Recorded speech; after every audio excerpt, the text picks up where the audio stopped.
Muy buenos días y bienvenidos. En nombre del Fondo de Cultura Económica de Guatemala, les damos la bienvenida al conversatorio en torno a la patria del criollo por el centenario del nacimiento de Severo Martínez Peláez. Contamos con la importante participación del maestro Heriberto Cifuentes Medina, licenciado en Historia y maestro en Psicología Social y Violencia Política por la Universidad de San Carlos de Guatemala. También es doctor en Sociología por la Benemérita Universidad de Puebla, en México, con estudios de especialización en España. Le dejo la palabra, maestro. Muchas gracias. Gracias, buenos días. Primero, saludo a José Luis Perdomo y a Luis Villarandeu, a quien está dedicada esta feria del libro. De José Luis conozco, puedo citar 3 de sus entrevistas, una con Mario Montefort de Toledo, la otra con José Luis Borges, y yo soy un lector de José Luis Borges y los datos que se ofrecen ahí son maravillosos, y la de Carlos Guzmán Bosch. También, si no recuerdo, leí tu trabajo sobre el arte de hacer una entrevista. Pues de Luis Villar solo recuerdo el nombre, pero no he tenido el gusto de escuchar sus haber estado en la escuela. Está en la escuela de historia, sí. También nos acompaña acá Anaí Barret. Ella es hija de Adolfo de León, que tiene una significación muy especial con respecto a la vida de Severo, porque en 1978, cuando se desató uno de los ciclos represivos así terribles, hoy en marzo también se estará cumpliendo años del asesinato de Meme Coloma Argueta. Tuve la suerte de trabajar en su administración, pero Severo tuvo noticia de que iba a ser eliminado de manera directa. Él ese día, que fue creo que el 28 de enero de 1979, se reunieron aquí en la sede de la rectoría con el rector de ese momento, el secretario general Wilfredo Valenzuela, y hablaron, pero le dijeron a Severo que no debería de irse, porque eso implicaba que la universidad, las autoridades de la universidad se sintieran debilitadas. Pero Severo tenía un sentido así para mí, que tenía una paranoia benigna, y eso porque en muchos lugares estuvo atento a irse en el momento justo. Y entonces regresó allá al edificio al S3. Lo acompañaba incluso alguien conocido de ustedes, Carlos Figueroa Ibarra. Y ahí entre el edificio y el parqueo aparecieron dos judiciales, pues, ¿verdad? Entonces Severo salió, inclusive Carlos Figueroa se quedó así impávido, ¿verdad? Cuando Severo salió corriendo y dijo algo que no voy a repetir en esta mañana. Y ahí a un lado del estadio estaba Adolfo de León. Entonces Adolfo de León inicialmente hizo toda la cobertura para ir a dejarlo hasta la frontera, y Severo sin duda ahí salvó su vida. Pues por eso saludo a Anaí. También está Jaime Ruiz. ¿Y por qué voy a citar a Jaime Ruiz? El padre de Jaime Ruiz fue el que trabajó la primera edición de La Patria del Criollo. Y aquí está. Pues afortunadamente están acá, y otras personas. Bien, entonces, hablar de Severo no tiene para mí un sentido de homenaje ni de reconocimiento. Yo soy enemigo de decir, este es el legado de Severo. porque esto no es un legado, esto es una obra viva. Es una obra viva. Acabo de hacer un pequeño muestreo y está en 12 librerías de libros usados. Y está, desde luego, la última edición del Fondo de Cultura Económica con la editorial Piedrasanta. Es una obra viva, pero es una obra viva porque en primera instancia explica el presente. Explica el presente. O tal vez no se pueda decir que así de manera tajante que explique el presente, sino que tiene claves importantes para entender el presente de la realidad económica, social, política, mental de los guatemaltecos. Es una obra realmente extraordinaria, una obra extraordinaria. Y Severo como persona también fue una persona extraordinaria. Su formación profesional, intelectual era exquisita. Había estudiado 7 años piano con Salvador Ley y se había convertido en pianista. Y Salvador Ley le dijo, bueno, yo ya no tengo que enseñarte, pues, ¿verdad? Y ya tenía todos los conocimientos. Salvador Ley había sido director del Conservatorio Nacional y había estado estudiando en Alemania. Entonces era uno que tenía obras reconocido en Argentina, en Estados Unidos, y entonces fue un maestro extraordinario de Severo. Pero aparte de esto, Severo, en su juventud, en su adolescencia juventud, se dedicó a leer. Porque en 1939 su familia se trasladó de Quetzaltenango a Guatemala. Y allá en Quetzaltenango no pudo terminar más que, bueno, no terminó ni el primer año, porque no era regular. Los únicos cursos que ganó en el Impo de Isela fueron caligrafía y latín. Fueron los únicos cursos. Severo sabía latín. Había aprendido el latín en la iglesia del Calvario de Quetzaltenango, ¿no? Fue acólito, hizo la primera comunión. Ahí tengo fotografías de Severo con su candela, así se llama, ¿verdad? ¿Cómo se llama? Su candela o su prenda para hacer la primera comunión y su traje y sus pantalones cortos. Porque Severo, después de haber sido acólito, había estudiado en el colegio alemán. Entonces ahí aprendió alemán completamente, ahí se preparó para las tradiciones alemanas. El padre de Severo era guatemalteco, nació en 1895, hijo de españoles migrantes que vinieron a Guatemala en 1887, creo yo, si no me recuerdo. No traje apuntes, ¿verdad? Todos están acá, entonces estoy haciendo un ejercicio de memoria. Y estoy haciendo un ejercicio de memoria porque a estas alturas de la vida es saludable. Incluso equivocarse.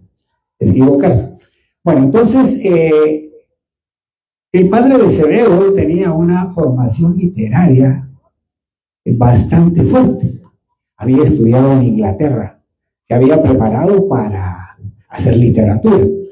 Pero en 1919, su hermano José fallece por la gripe española.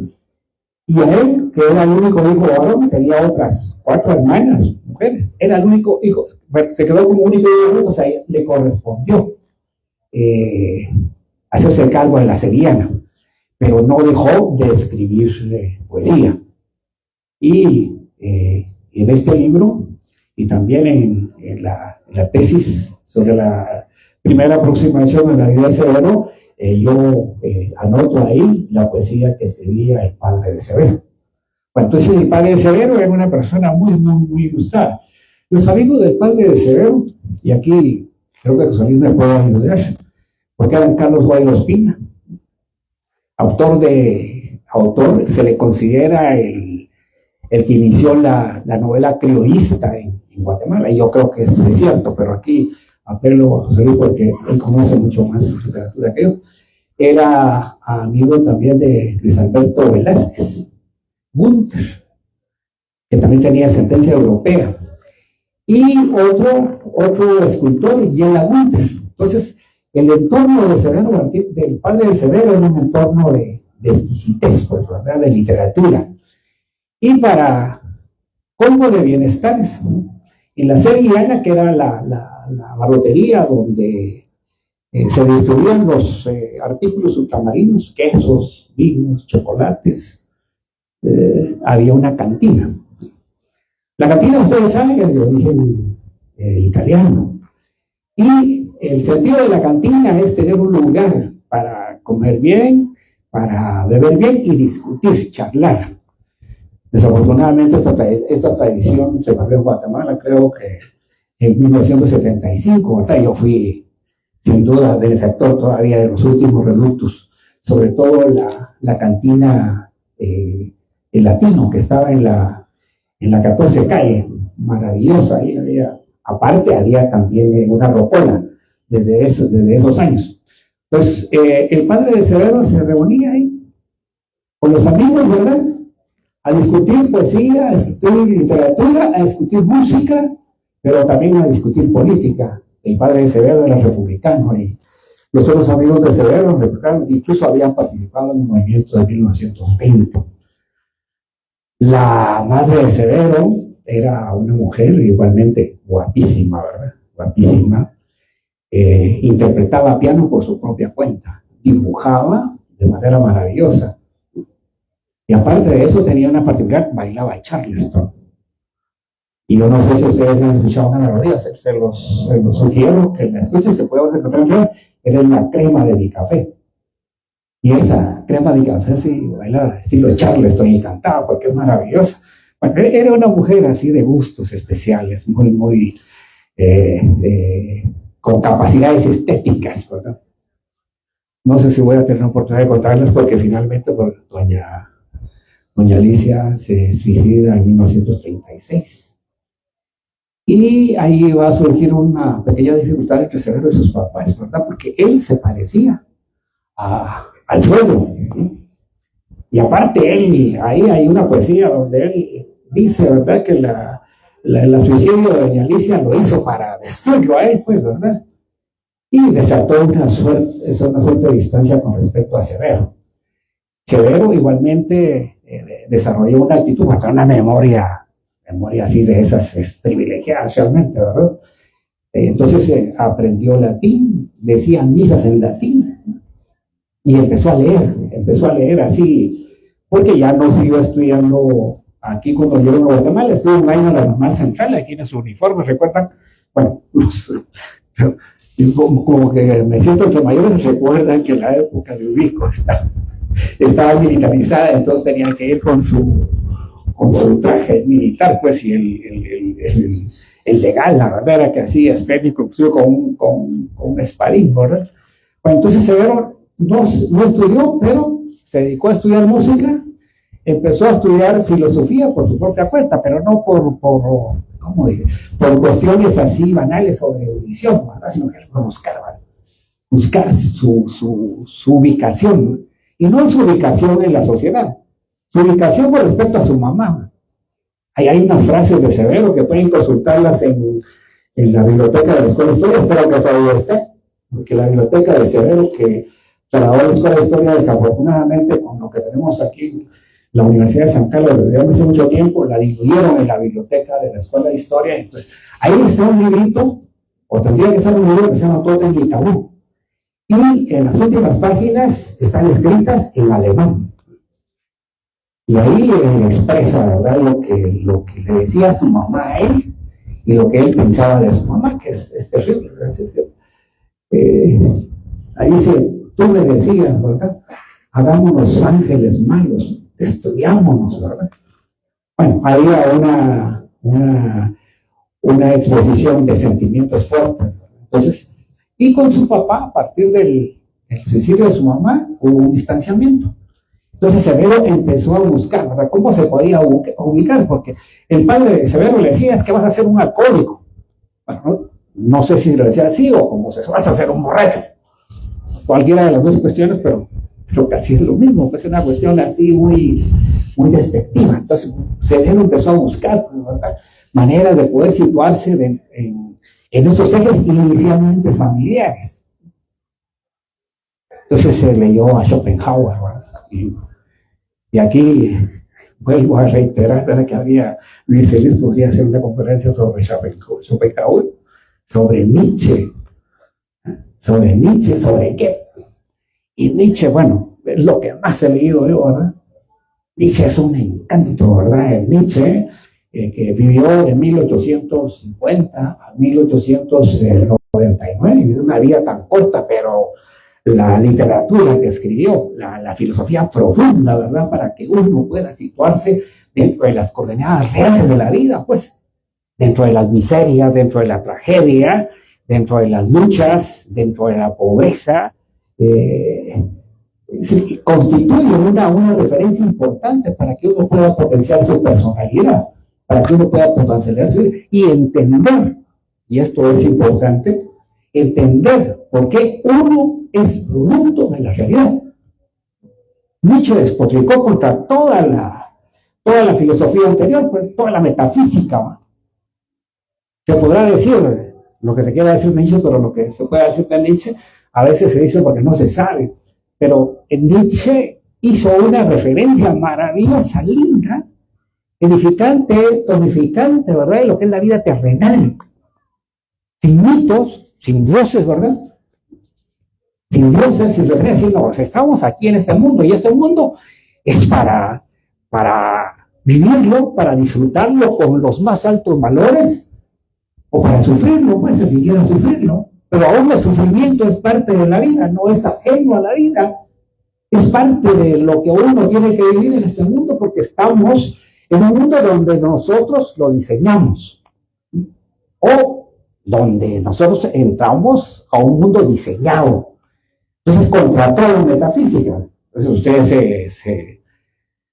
se podrán imaginar la fuerza que puede adquirir un joven, ¿verdad?, al entrar en esas lecturas.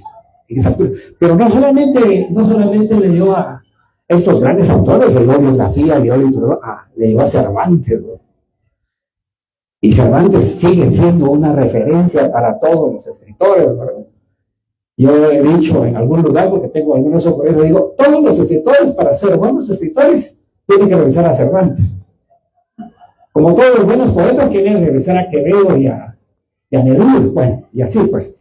Entonces leyó a Cervantes, y si leemos La Patria de Quevedo, yo les puedo citar, aquí está citado Cervantes en 2 lugares. Bueno, entonces leyó a Cervantes, pero también leyó filosofía griega. Leyó y no sé qué tanto libros pudo haber leído, pero tengo referencias que leyó a Sócrates y leyó a Platón. Tengo datos, pues, de que lo hizo. Aparte de eso, también al final, cuando era estudiante del conservatorio, él le daba clases a los compañeros que tenían ahí. Y yo entrevisté a uno de los compañeros de Veros, Juan de Dios Montenegro, que hace como 5 o 6 años falleció. Un pianista guatemalteco maravilloso, pues. Maravilloso. No muy conocido, ¿verdad? Porque era gay, ¿verdad? Y se lo digo, ¿verdad? Porque ahí existe una mentalidad así homofóbica terrible, que no debe de darse, pues, ¿verdad? Un gay es un gay, y que sea, pues, tiene derecho a hacerlo, ¿no?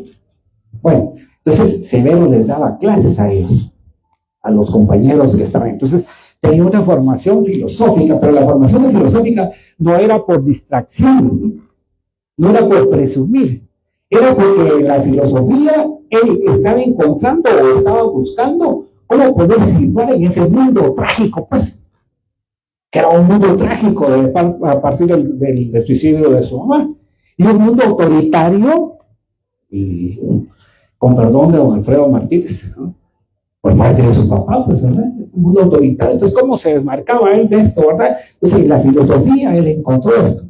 Bueno, con digamos, con lo especial, que en 1954 se da la Revolución Guatemalteca. Y aquí hay que hablar de una serie de cosas que tampoco voy a hablar, porque habría que hacer un seminario sobre la Revolución, ¿verdad? A estas alturas, y la Revolución no es la primavera. No es la primavera. La Revolución Guatemalteca tiene 3 gobiernos. El gobierno de la Junta Revolucionaria, el gobierno de Arévalo y el gobierno de Arbenz son distintos los tres gobiernos. Y Luis Cardosa de Aragón es el que dice en la Revolución Guatemalteca que el gobierno de Arévalo habían sido 5 años, era el gobierno, 5 años en la eterna tiranía. No dijo, son 10 años. Ahí está la Revolución Guatemalteca. Pero luego ahora se difundió, no sé a partir de qué momento, ¿verdad? Pero se crea la autonomía universitaria y se funda la Facultad de Humanidades. Y en la Facultad de Humanidades de 1945 a 1949 es el momento más extraordinario, desde mi punto de vista, pues, más extraordinario de desarrollo del pensamiento en Guatemala. Ha sido la revolución intelectual más grande hasta hoy, pues. Han habido otras revoluciones, sin duda, ha habido otros momentos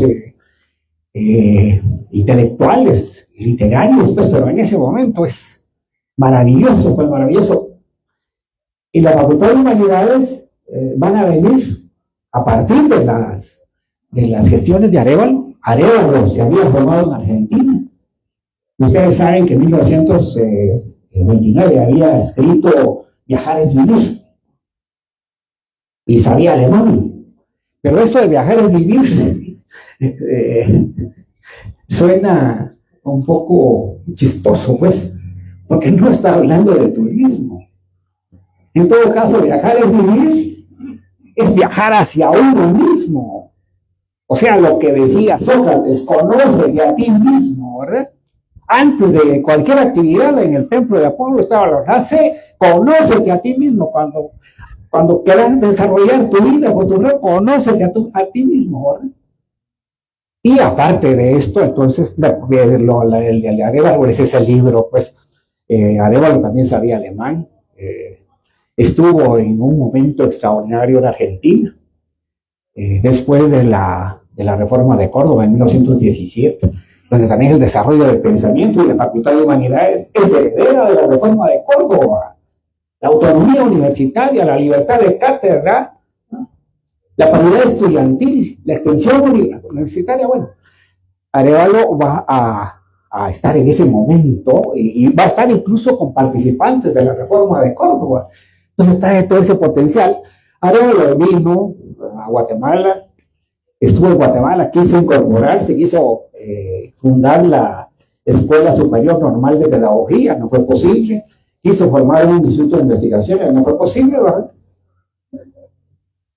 Pero cuando se da la revolución, esto es un impacto extraordinario. Aquí se va a discutir marxismo, se va a discutir existencialismo, se va a discutir a Husserl, se va a discutir a Heidegger, se va a discutir a Dilthey, se va a discutir a todos los filósofos alemanes, franceses, españoles e italianos. Claro, que en muchos lugares la filosofía española viene por Ortega y Gasset, que es mucho más conocido. Aquí podemos hablar de Ortega y Gasset, pero usted es un heredero de la filosofía alemana. Bueno, entonces, Severo se va a inscribir en el departamento de filosofía, fíjese pues, no en el departamento de historia. Él quería estudiar filosofía y profundizar su condición, ¿verdad? ¿De qué es el ser, va? ¿Por qué estoy aquí? ¿Por qué tengo que vivir? ¿Qué tengo que hacer? ¿A dónde tengo que ir? Pues, ¿verdad? Entonces entra al departamento de filosofía, pero en estos años del 45, del 49 es cuando viene Pedro Bosch Quintera, que era un historiador barcelonés, había sido decano de la Facultad de Filosofía y Letras, había sido rector de la Universidad de Barcelona. Aquí en Guatemala había escrito un libro que se puede consultar, que se llama Historia de Oriente, que es de 2 tomos, ¿no? Había leído a Heidegger, había leído a Benedetto Croce, había leído a Fernando Bell, era amigo de Fernando Bell. Unas cabezas así extraordinarias, y ellos cuando daban clases no hacían las presentaciones y decían papá, no, así Bueno, yo traje solo los libros de Severo, pues, pero aquí debería traer otro libro de historia para decir, esta es una verdadera historia crítica, esta no es una historia.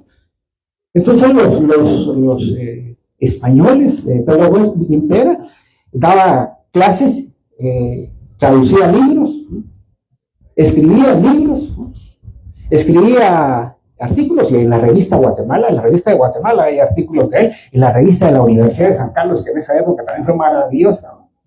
La revista de la Universidad de San Carlos, la revista de Guatemala que dirigía Luis Cardoso de Aragón, viene Luis Cardoso de Aragón, porque Luis Cardoso de Aragón estaba en el exilio, y cuando viene Arévalo viene, y entonces viene por Pedro Impera, viene Eduardo Nicol. Eduardo Nicol estuvo aquí en Guatemala y eso es algo extraordinario. Como después acá salió la contrarrevolución, regresó a México.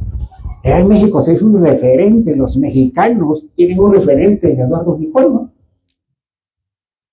Vino Juan David García Vaca, otro republicano español también maravilloso. Yo estoy diciendo un poquito los más cercanos a Severo. ¿Y por qué? Tuvieron una influencia enorme en el pensamiento de Severo, pero hay una gama de abogados, de filósofos, de arqueólogos, ¿no? de biólogos, pero bueno, fue un ambiente así como estar uno en un escenario realmente de paraíso intelectual, pues, ¿verdad?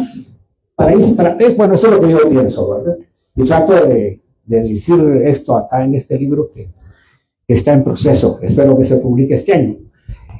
Por lo menos ya tengo una buena referencia de José Luis, ¿verdad? Que sí se debe publicar, ¿verdad? Bueno, entonces hay una efervescencia intelectual. Pero ¿de qué viene a cuenta esta efervescencia intelectual? Porque todo el pensamiento, acá en Guatemala y en América Latina también, ¿verdad? Pero aquí en Guatemala era un pensamiento completamente cerrado, positivista. Y se ve ese positivismo, pero un positivismo del Partido Liberal Progresista, que era el partido de UNICO y de todos los liberales de UNICO. Pues, ¿no? Era un, ¿cómo se llama? Un positivismo lineal, que solo hablaba de lo político, pues, ¿verdad? Y solo hablaba de las dictaduras, y solo hablaba del progreso, orden y progreso. Es el centro del positivismo, ¿verdad? Si hay orden, hay progreso. Así como dice ahora, si hay mercado, hay progreso. Y el mercado es ahora, el mercado es el déspota actual, pues, ¿verdad? Eso ahora está conmocionando más. Pero las dictaduras liberales eran orden y progreso. Entonces eso comprimía, pues claro que hubo una gran cantidad de guatemaltecos que tuvieron la oportunidad de salirse de ese esquema y por eso se da la revolución del 44. La revolución del 44 no se da un vacío, sino que tiene toda una serie de antecedentes, de luchas, de muertes, de escritos y de documentos que pudieron dar lugar a ese momento. Pues la lucha intelectual era contra el positivismo. Pues no queremos, y eso lo dice Arévalo, eso lo dice Carlos Martínez Durán, que es el primer rector de esta universidad, ¿no? Y Carlos Martínez Durán, y perdón que cite a José Luis, ¿verdad? Porque conoce la literatura guatemalteca. Yo creo que el que no conoce a Luis Martínez Durán, como escritor o como filósofo, no estoy hablando del decano, del rector, estoy hablando del pensador, como de Arévalo. No estoy hablando del presidente, estoy hablando del pensador, pero del más alto nivel. Yo no soy filósofo, ni quiero serlo, pero sí considero que el más grande pensador que ha tenido Guatemala es Juan José Arévalo. Lo que pasa es que se le utiliza o se le menciona nada más como presidente. Claro que fue un extraordinario presidente, como Luis Cardoso de Aragón, eran dos de los grandes. Bueno, pero estaba Juan David García Vaca, estaba Eduardo Nicol, Pedro Impera, y fueron catedráticos de Severo. Por eso los menciono a ellos de una manera más directa. Y ahora, ¿a qué viene a cuenta? Porque Severo, a partir de las conferencias, estos salvo Nicol, eran historiadores. Entonces, la historia que ellos trajeron acá a Guatemala en ese momento no era una historia para narrar datos, para tener personajes, era una historia para situarse en la realidad, primero. Y eso es la historia. Por eso yo soy feliz de ser historiador, ¿verdad? Porque sé en las coordenadas que existen en este momento, ¿verdad? Sé por dónde va el mundo, sé por dónde va la sociedad, ¿verdad? Sé por dónde, y ahí yo puedo diseñar mi vida. Me acaban de hacer una entrevista en Prensa Libre y yo les dije, yo soy pesimista, porque este mundo va para la hecatombe. En todos los lugares no hay un datito que nos diga, ¿verdad? Aquí hay un sentido humano grande, hay una esperanza por la condición humana. No, bueno, yo no la veo, por eso soy pesimista. Pero reitero, y esa es una frase de un autor uruguayo, es bueno, un pesimista es un optimista bien informado. Entonces yo soy optimista, pero ¿por qué soy optimista? Porque puedo nadar en ese mundo, pues, puedo chapalear en ese mundo y puedo estar bien. Y estoy bien, pues, ¿verdad? Sin contaminarme, sin tener que hacer causa común en todas las perversiones y corruptelas que existen en este momento.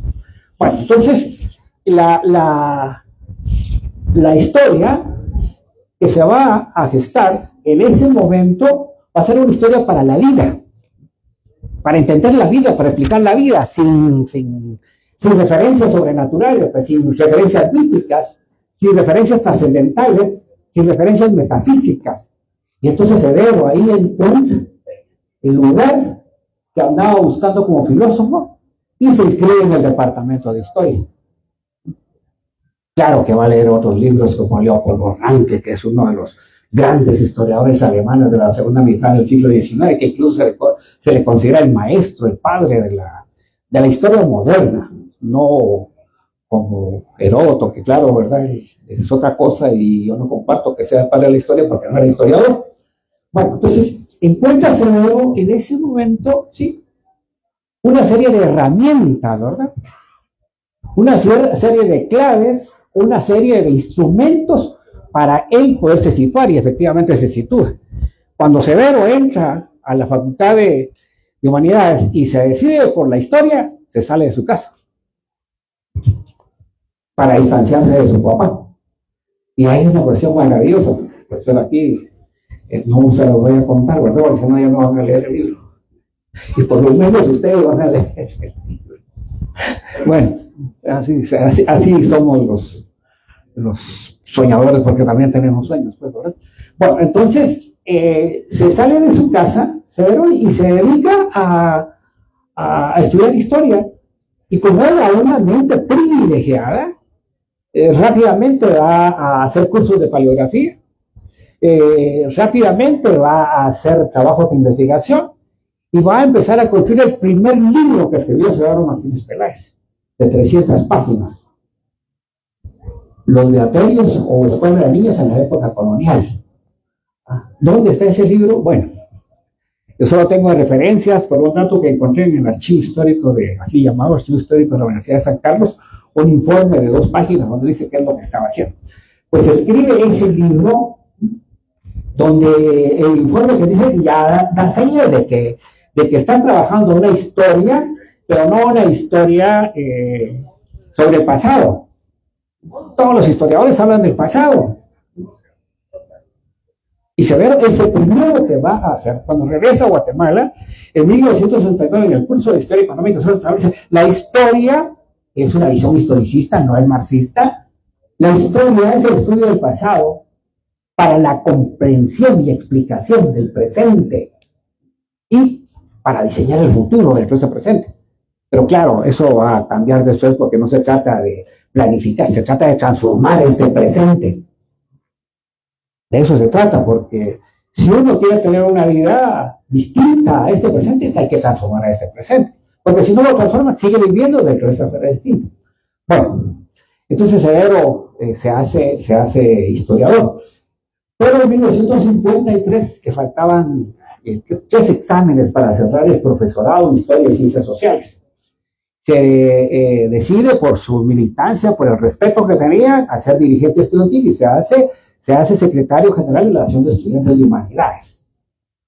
Y empieza a militar. En esa época, ya aquí en la Universidad de San Carlos existía la organización anticomunista, pues, liderada por Sandoval Alarcón. Y había un ataque directo, estamos hablando del 54 en el gobierno de Arbenz, por toda la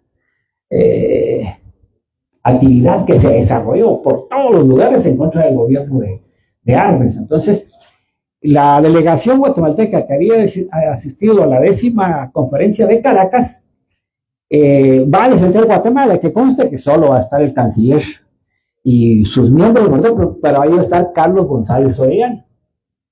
Y Carlos González Orellana había sido egresado de la Facultad de Humanidades, ya era licenciado en Pedagogía, después había sido funcionario del gobierno de Arbenz, posteriormente se va a México, se hace un doctorado. Pues como era egresado, le hacen un homenaje. Y a quien le corresponde hacer el discurso es a Severo. Y ahí está en el imparcial, en el discurso Severo, se tiene ese discurso maravilloso en esa visión, ¿verdad? Nosotros, ¿verdad?, jóvenes estudiantes de esta facultad, no venimos a repetir frases en latín, venimos a estudiar historia, para estudiar el pasado y para situarnos en el presente. No lo estoy situando textualmente, pero como el historicismo es esto, y es textual, puedo repetirlo, ¿verdad? Bueno, entonces se hace historiador y desde luego participa en la defensa de la revolución y en la defensa del gobierno de Arbenz, y entonces tiene que salir en 1954. Pero Severo ya iba con una formación historicista, y estoy hablando del historicismo, pero es muy, como le dijera yo, muy crudo. Habría que desarrollar todas las actividades que plantea el historicismo, cuáles son sus técnicas, cuáles son sus métodos, cuál es la visión de la vida que tiene el historicismo, ¿verdad? Pero como esta es un conversatorio, no voy a hacer una clase de epistemología, ¿verdad? Entonces sale Severo, pero también, reitero, había marxismo, y uno de los catedráticos de Severo era marxista, aparte que el marxismo se había desarrollado ampliamente en Guatemala, pues no era una cuestión marginal. Pero Vigeses dice en su obra que en la época de Arbenz se dio una libertad de prensa extraordinaria, pues, y eso es cierto. Que hubo una libertad de prensa, una libertad política que incluso hasta las posturas anti-arbencistas se desarrollaron, se organizaron y no fueron reprimidas, pues. Claro, después se publicaron una serie de libros, como siempre, ¿verdad?, el impacto del comunismo en Guatemala. Bueno, entonces sale Severo de Guatemala por esa participación que tuvo como secretario general de la Asociación de Estudiantes de Humanidades, y se va a México, pero ya Severo ya ahí había tenido un acercamiento al marxismo. Y con eso voy a terminar. Severo, cuando fue estudiante, en esa época, como también en la década de los 70 y los 80, todo se resolvía en asambleas generales. Todo era en asambleas generales, no eran decisiones de arriba, sino que eran de abajo. Los estudiantes, los profesionales, los trabajadores se reunían para tomar decisiones de carácter académico. Y entonces salían debates. Y Severo ahí tuvo unos debates. Ya dije que Severo era de una formación filosófica alta, pues, ¿verdad? Pero había otro estudiante que no tenía la formación filosófica de Severo, pero que tenía una formación política, materialista. Y entonces, bueno, eso yo lo grabé y yo le pregunté a Severo, bueno, mire, ¿cómo entra usted al marxismo? Y me dijo, mire, Heriberto, lo que pasa es que en las asambleas yo tenía una alta formación filosófica, pero me di cuenta que otros profesionales con menos preparación filosófica, pero con el dominio del material histórico, en algunos momentos me desbarataban mis posturas, ¿no? Entonces yo empecé a estudiar cuál es esta teoría que da esa potencialidad. ¿Quieren que les diga quién fue el oponente de Severo en ese momento? No sé si lo van a ver, Rolando Morán, el comandante general del Ejército Guerrero de los Pobres, a quien Severo derrotó en las asambleas generales. Lo derrotó porque lo derrotó como miembro de la Junta Directiva de la Facultad de Humanidades. Severo fue miembro de la Junta Directiva de la Facultad de Humanidades y lo derrotó como secretario general de Absolución de la Historia. Pero les digo esto ¿verdad? Por la imagen, por la presencia, por el impacto, ¿verdad? Por la importancia que ha tenido igualmente Rolando Morán y el Ejército Guerrillero de los Pobres en este país. Bueno, aquí tengo agua, pero prefiero café.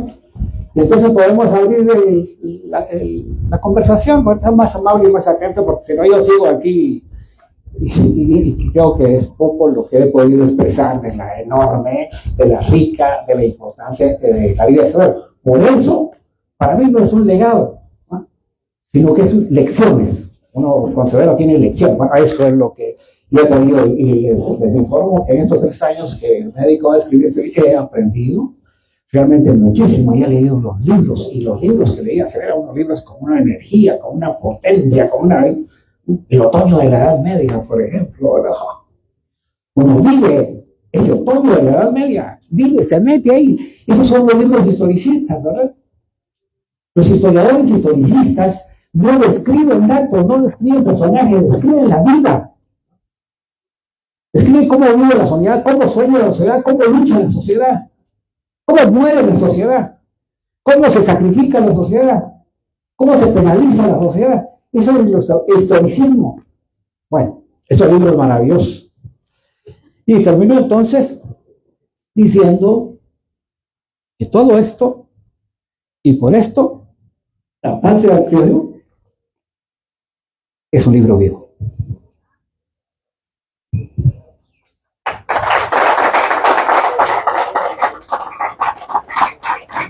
Es decir, aquí hay vida. Aquí hay vida. Y la historia es vida. La historia es vivir. La historia es cómo hemos vivido, cómo hemos sufrido, cómo hemos luchado. Esa es la historia. No son personajes, no es el pasado, ¿verdad? Sino que es la vida. Entonces, por eso hay que leer La Patria del Criollo, ¿verdad? Porque, bueno, en primer lugar, pues tiene vida. Y para los historiadores, yo lamento muchísimo, ¿verdad? Que siendo Severo un personaje importante en la formación de la Escuela de Historia, tenga cerrado el piquito. Todavía tenemos, ¿cuántos? 9 meses para que digan algo, pues, ¿verdad? Severo creó el pensum del área de historia, y Severo fue importante para la creación de la Escuela de Historia. Pero bueno, no me quiero referir a eso, porque son malos anuncios. Este libro es vida. Aquí hay vida. Aquí hay mentalidades, aquí hay vida cotidiana, aquí hay luchas, aquí hay cultura, aquí hay sociología, aquí hay economía. Pues es un libro maravilloso, pues. Es un libro maravilloso, por eso hay que leerlo. Y claro, para nosotros los historiadores, pues bueno, este es un libro de teoría de la historia. O sea, cómo construir una historia. Una historia, desde luego. Una historia por la vida. Bueno, ahora sí termino. Muchas gracias. ¿Alguien tiene una pregunta para el doctor?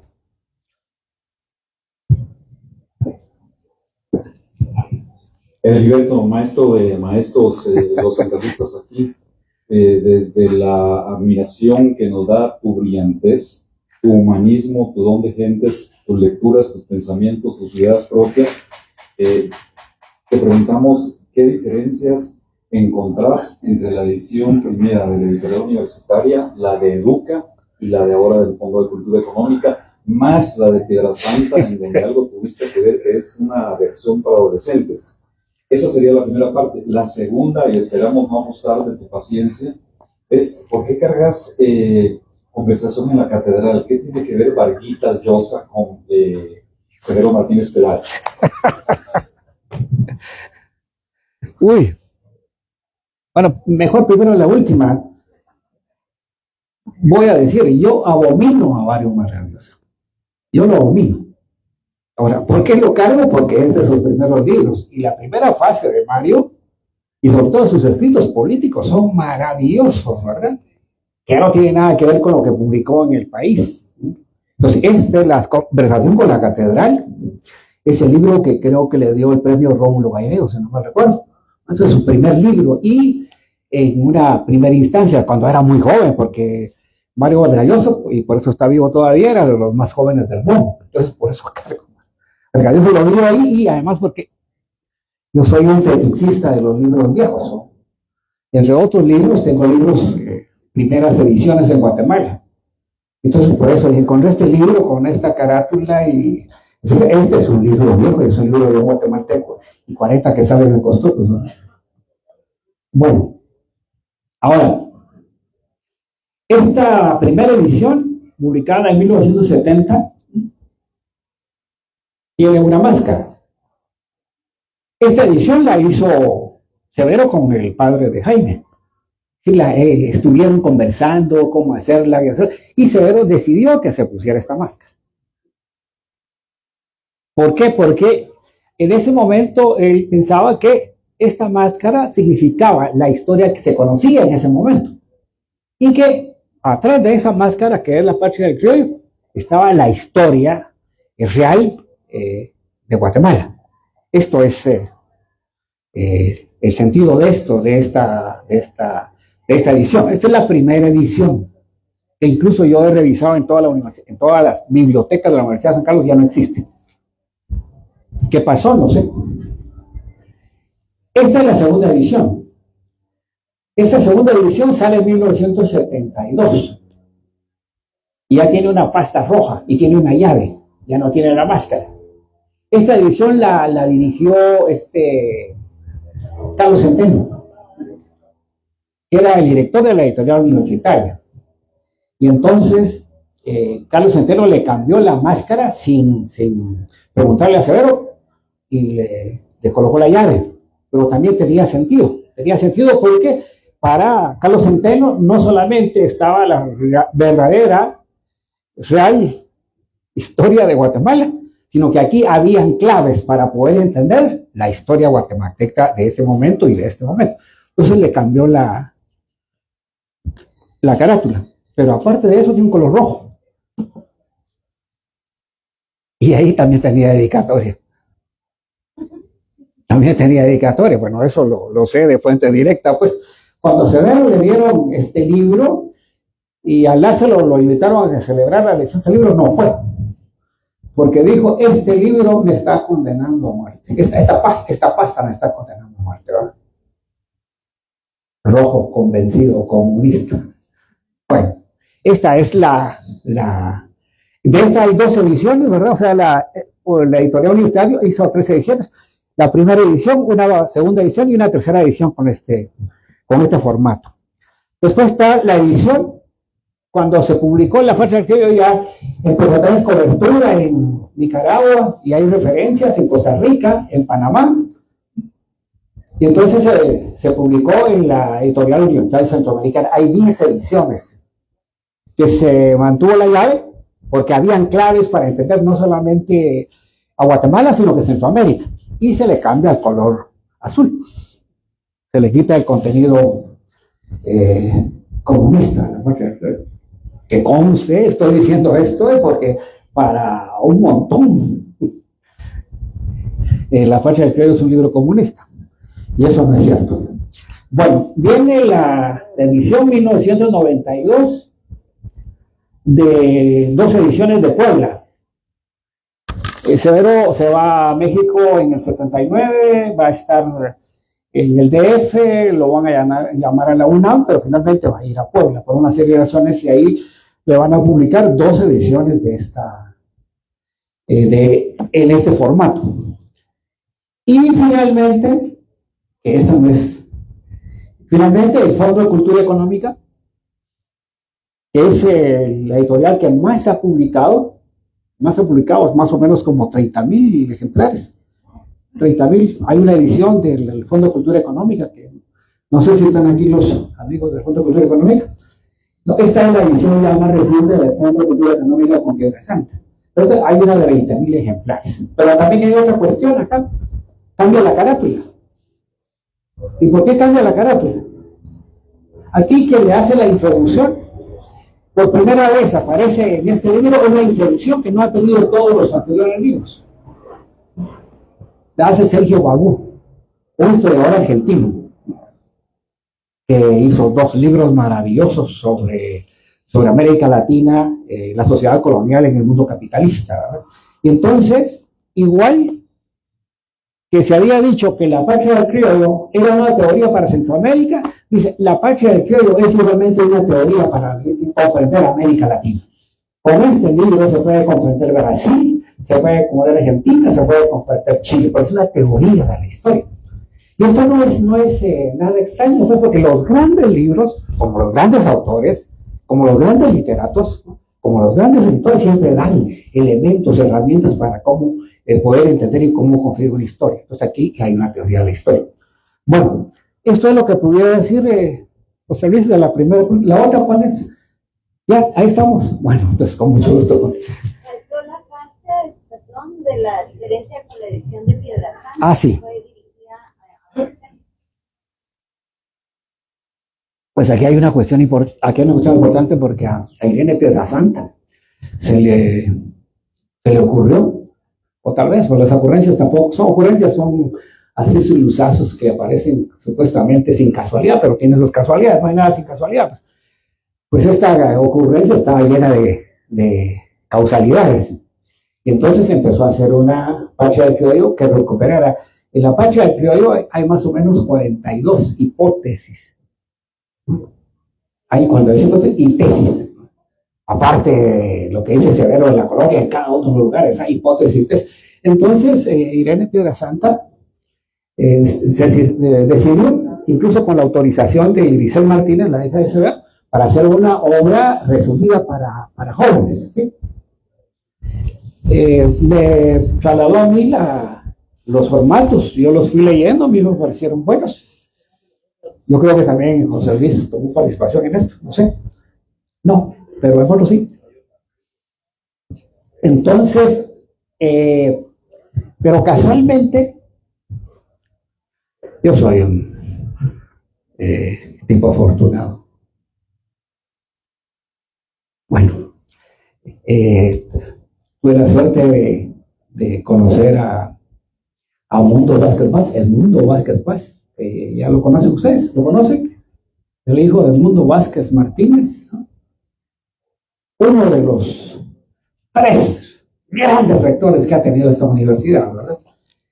Y platicando con él, le pregunté que si tenía algunos documentos sobre la relación que tuvo Severo con Mundo Vázquez, porque Severo Martínez se va a ir a España en un segundo exilio, porque también ya estaba amenazado de muerte en Sheila, aunque no de manera directa como en el 79, pero sí ya lo tenían en una lista.